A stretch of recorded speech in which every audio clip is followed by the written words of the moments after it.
Failure is temporary, but quitting is permanent. If you fail to try, okay lang yun. No? I-try mo lang ulit. Pero if you quit on your dreams, mas mahirap yun. Bakit? Kasi hindi mo talaga makukuha yung gusto mo.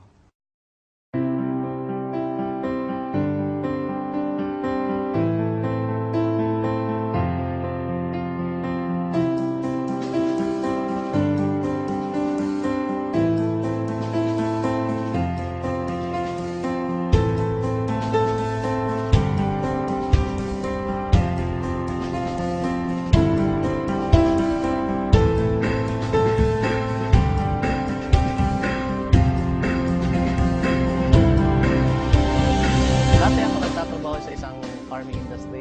Job description ko talaga is tigasagot ng telepon, tig-dispatch sa mga biyahe sa truck, tig-kolekta og kwarta nila, tig-ihap og kwarta nila, tig-deposito og kwarta nila, tig-buhat og payroll, tig-check up sa mga logistics in and out. Profits are better than wages. Wages will make you a living, but profits can make you a fortune. It is a bit difficult to get rich on wages, but anybody can get rich on profit. So that day, naisip ko na magnegosyo na lang kaya ako. Pero paano? Nadunggan ako ni dati ang B-Mobile sa una pag yun kayo. Tuwing nasa jeep ako, B-Mobile pag pinag-uusapan. Naglalakad ako, B-Mobile na naman. Tuwing nasa ibang office, B-Mobile. I used to be a regular employee for a US-based company. Bale, computer programmer nila ako. So, although maganda naman yung trabaho, maganda yung pay, pero nasa-sacrifice yung social life ko. So, wala na akong time for my family. And at the same time, so malaki rin yung sacrifice ko sa health ko. A friend told me, sabi niya sa akin, Juan, meron akong magandang business na nakita. Baka gusto mo rin tingnan. So, sumama lang ako sa kanya.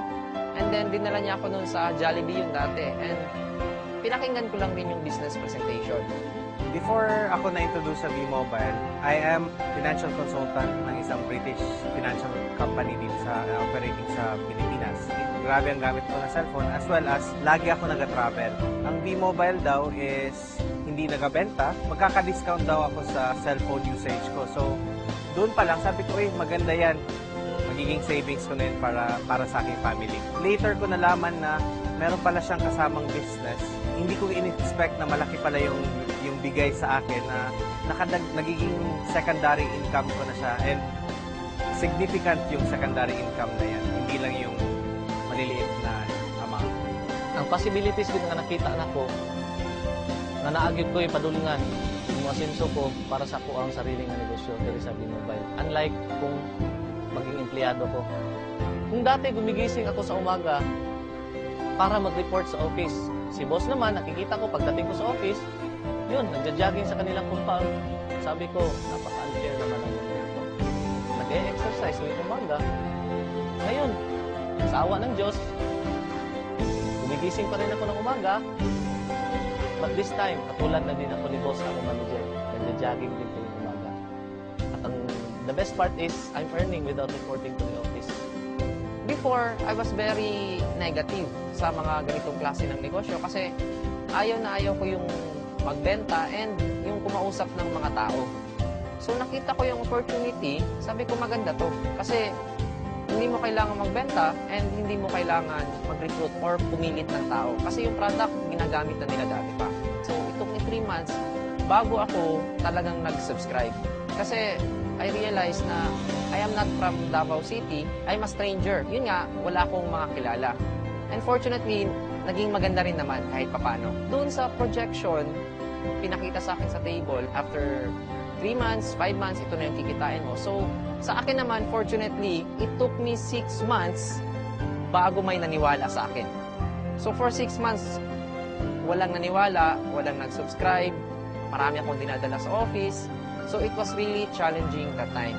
After that, nagsunod-sunod na. Naging maganda na yung resulta and lumaki na yung grupo ko. Dati po akong manager sa isang kumpanya. Sales rin po yung trabaho ko. I was looking forward to have my own business. So, habang naghahanap ako ng mga kliyente ko, I dropped into B-Mobile. Nagulat ako sa resulta niya kasi in a span of 8 months time, kumita siya ng mga 7 million pesos. So for me, sabi ko, okay kumita ka ng 7 million, andito ang kapital mo, bakit hindi ko subukan? Pero one thing was holding me back kasi ayoko sa mga ganitong business before eh. Naisip ko, pag ganito, kailangan mo magbenta, kailangan mo mamili ng tao, kailangan mo mag-recruit. So, medyo naging hesitant ako. Buti na lang, yung sinabi niya sa akin na hindi mo kailangan magbenta ng load, hindi mo kailangan mag-recruit ng tao, pero kikita ka ng malaki. The very reason why I kept on going despite the challenges is because unang-una, when I saw B-Mobile, I saw na malaki yung potential niya, na kumita ka, yes. And pangalawa, naisip ko, marami akong pwedeng matulungan sa negosyo na to. So, unang-una, pwede kong tulungan yung sarili ko, pwede kong tulungan yung family ko, pwede kong tulungan yung mga friends ko na medyo less fortunate. So, sabi ko kasi, with a very little capital, pwede na silang magkaroon ng sarili nilang negosyo. Yung mga kaibigan ko, yun pa yung humihindi. Yung mga kamag-anak ko, tinatawanan pa nila yung ginagawa ko kasi parang isip nila, parang baduy, no? Pero sabi ko, kahit anong tawa nila sa akin, kahit hindi sila naniniwala sa akin, okay naman. Kasi alam ko yung rason ko bakit ko gusto mag-B-Mobile. Rason ko is gusto kong magbago yung buhay ko. Kasi alam ko yung buhay ng mahirap eh. May nangyari sa family namin, naubos lahat yung business, naibago yung bahay. And those were the things that were painful sa buhay ko dati.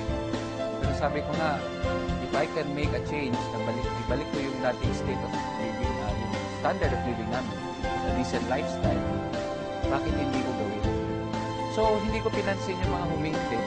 Nakakatawa lang, ang mga naniniwala sa akin, yun yung mga taong hindi ko pa kakilala. No? Yung iba nasa abroad, yung iba hindi ko naman mga kaibigan dati, pero naniwala.